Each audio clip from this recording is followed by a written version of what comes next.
आज देश भर में एनआईए यानी कि नेशनल इन्वेस्टिगेशन एजेंसी के पीएफआई माने कि पॉपुलर फ्रंट ऑफ इंडिया के ठिकानों पर मारे गए छापों की चर्चा है। पीएफआई पर टेररिस्ट संगठनों को फंडिंग देने का आरोप है। इस मामले में अब तक एनआईए ने 11 प्रदेशों से 106 लोगों को गिरफ्तार किया है।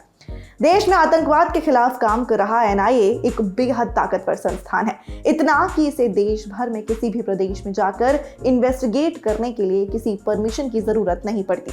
एनआईए के जुरिस्डिक्शन में पूरा देश आता है, क्योंकि बात देश की सुरक्षा की है। तो मतलब इस काम में प्राइड, देशभक्ति, रिस्क और भौकाल सब है।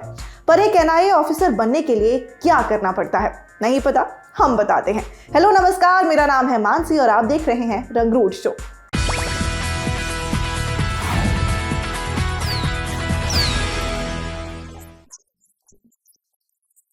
जब जॉब चाहिए सरकारी तो इंडिया करे अड्डा 24/7 पर तैयारी।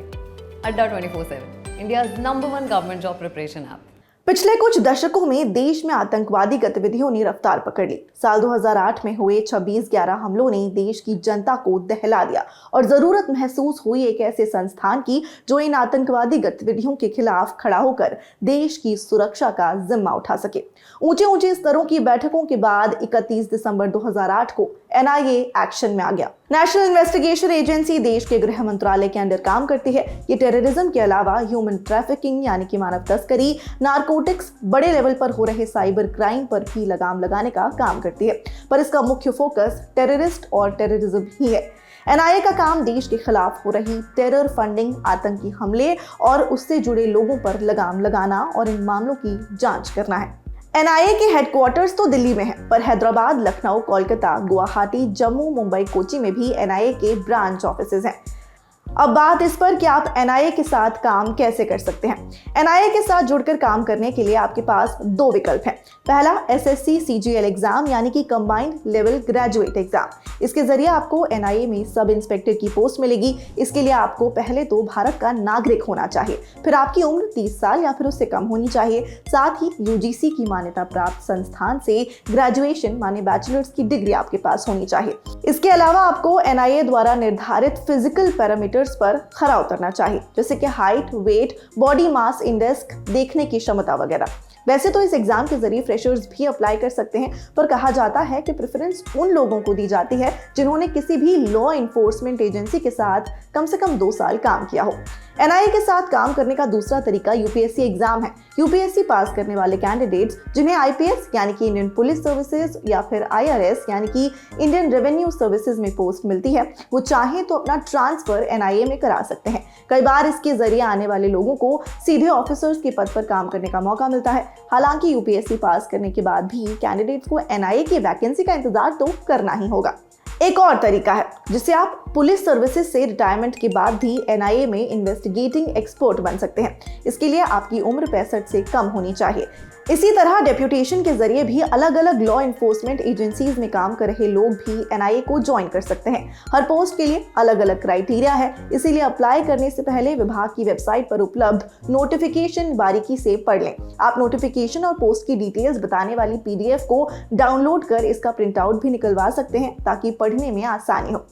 इस बारे में रिटायर्ड आईपीएस अफसर विभूति नारायण राय ने हमें और जानकारी दी, सुनिए। विचार विमर्श के बाद, जिसमें राज्य सरकारें और केंद्र सरकार दोनों शरीक हुई, ये एनआईए का गठन हुआ। इस संगठन में जो लोग शरीक होते हैं उनको लिए जाने के 2 तरीके हैं। एक तो वो दूसरे पुलिस संगठनों से, फौज से, केंद्रीय पुलिस बलों से वो डेपुटेशन पे आते हैं, कुछ निश्चित समय तक रहते हैं और फिर वापस चले जाते हैं। उनमें से कुछ को, जिनको संगठन अपने लिए उपयोगी मानती है, उन्हें एब्जॉर्ब भी कर लेती है। इसके अलावा पिछले कुछ वर्षों से कुछ रैंक्स पे सीधी भर्ती शुरू की है।